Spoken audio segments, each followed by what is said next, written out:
Everyone আসসালামু আলাইকুম। কেমন আছেন সবাই? আশা করি সবাই খুব ভালো আছেন। আলহামদুলিল্লাহ আমিও খুব ভালো আছি। দেখেন দেখতে দেখতে আমার এই গাছগুলো অনেক সুন্দর বড় হয়ে গেছে। গাছে ফুলও ধরছে। এগুলো কিন্তু কাঁচামরিচের গাছ। আমি বরিশাল যাওয়ার আগে দেখলাম কতটুকু ছিল, আর এখন মাশাআল্লাহ কত বড় হয়ে গেছে, ফুলও ধরছে। এখন জানি না কাঁচামরিচ হবে কিনা। আর এই যে গাছটা তো একদম মারা গেছে, যেই রৌদ্র বাহিরে।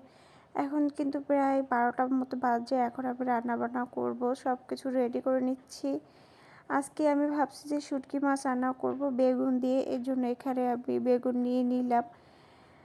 তো শুটকি মাছ আসলে বেগুন দিয়ে খুবই ভালো লাগে। শুটকিও নিয়ে আসলে আমি সবসময় বেগুনের কথা বলি যে বেগুনও নিয়ে আসার জন্য, আমার কাছে খুবই ভালো লাগে। আর এই জায়গাটা বসে সবসময় আমি কাটাকাটি যাই করি, সবই এখানে বসেই করি। হয়তো আমার ভিডিও যারা দেখেন তারা সবসময় দেখবেন যে আমি এখানে বসে কাটাকাটি করি। এই বারান্দায় বসে মানে কাটাকাটি করতে খুবই ভালো লাগে, কারণ বাহির থেকে একটা বাতাস বা রৌদ্র যাই হোক সবই থাকে এখানে। আমার কাছে খুবই ভালো লাগে, আমার এই জায়গাটা একদম খোলামেলা থাকে, সেজন্য আমার খুবই ভালো লাগে। আর ও আজকে বাসায় আসছে, ও কাজ করতেছে, অফিসের কাজ। যেদিন ও বাসায় থাকে সেদিন কিছু না কিছু কাজ করে। ওর অফিসের কাজ হোক বা অন্য কোনো কাজ, সেটা ও করে। আর গাছেরও সেদিন অনেক যত্ন নেয়। তো ভাবলাম আজকে তেমন কোনো কিছু রান্না করব না, কারণ ও যখনই বাসায় থাকে না কেন তখনই কেন জানি আমি কাজ করে একদমই শেষ করতে পারি না।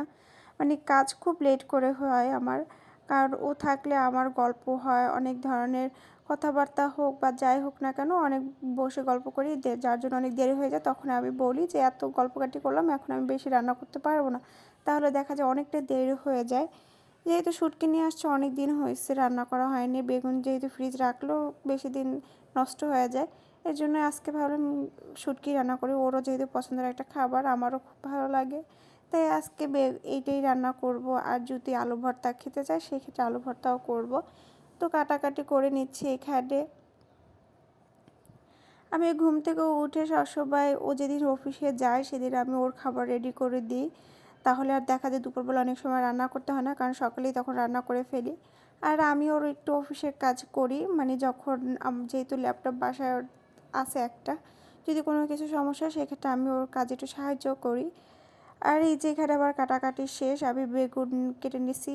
আর এখানে ফার্স্ট টাইম ভাতটা বসিয়ে দিয়েছিলাম। ও সবসময় আমাকে আগে বলে যে ভাতটা রান্না করার কথা, কারণ দেখা যায় বলে ভাত থাকলে দেখা যায় যে কোনো জিনিস দিয়ে ভাতটা খাওয়া যায়, সেই জন্য আমাকে সবসময় আগে ভাতটা বসায় দিতে বলে। তবে এখানে ভাত রান্না করা শেষ, এখন আমি বেগুন শুটকি রান্না করব।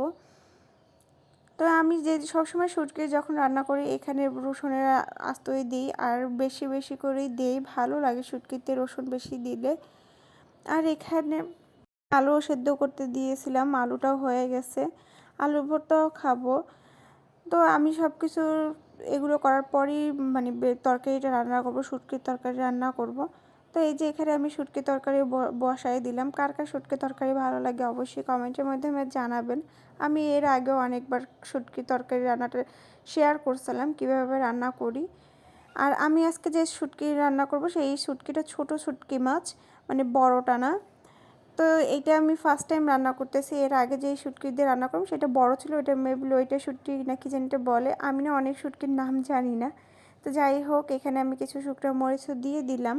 সব কিছু আস্তে আস্তে দিয়ে দিচ্ছে, ভালো মতো মশলাটা কষিয়ে নেওয়ার পর আলুগুলো দিয়ে দেওয়ার পর আবার কষিয়ে নেব। যে কোনো তরকারি কিন্তু ভালো লাগে যদি কষানো ভালো হয় সেই ক্ষেত্রে। এই যে এই মাছগুলো দিয়ে দিচ্ছি, এই মাছগুলোর নাম না আমার সঠিক মনে নাই। তো যাই হোক, এটা তো একটা শুটকি, এর জন্য শুধু শুটকিই বলতেছি। তো এই যে ভালো করে রান্না করে নিতেছে, ও কিন্তু এখনও কাজ করতেছে। ওরে বলছিলাম যে একটু ফ্যান পরিষ্কার করার জন্য, কিন্তু ও সময় পাচ্ছে না, তার অফিসে কাজ নিয়ে সে খুবই ব্যস্ত থাকে। তো এখানে আমার শুটকি রান্না করার শেষ হওয়ার মাঝখানে আমি আলু ভর্তাটা বানিয়ে নিচ্ছি। আমার হাত না খুবই কাটে, এর জন্য ও আমাকে একটা দারাজ থেকে একটা হ্যান্ড গ্লোভস কিনে দিচ্ছে, কিন্তু আমি এখনও অবধি হাতে একবারও ওটা দিইনি। মানে ওটা দিলে হয়তো আমার হাতটা একটু কম কাটবে বা হাত কম পুড়ে যাবে, আমার কিন্তু এগুলো খুবই কাটে, বেশি হাত পুড়ে যায়। তো এই যে এখানে আমি ভর্তাটা সুন্দর করে বানিয়ে নিচ্ছি। আমরা দুজনে যেহেতু ঝাল খেতে পারি, আমি একটু ঝালটা বেশি দিই সবসময়। তো এই যে আবার দুপুরবেলায় এই ছিল আজকের খাবার। কেমন হয়েছে আবার ভিডিওটা আর আমার রান্না দেখে আপনাদের কী মনে হচ্ছে, কেমন হয়েছে অবশ্যই কমেন্টের মধ্যেও জানাবেন। তো সবাই সুস্থ থাকবেন, ভালো থাকবেন আর আমার জন্য দোয়া করবেন যাতে আমি আরও ভালো কোনো কিছু আপনাদের সামনে আনতে পারি। তো সবাই ভালো থাকবেন। আল্লাহ হাফেজ।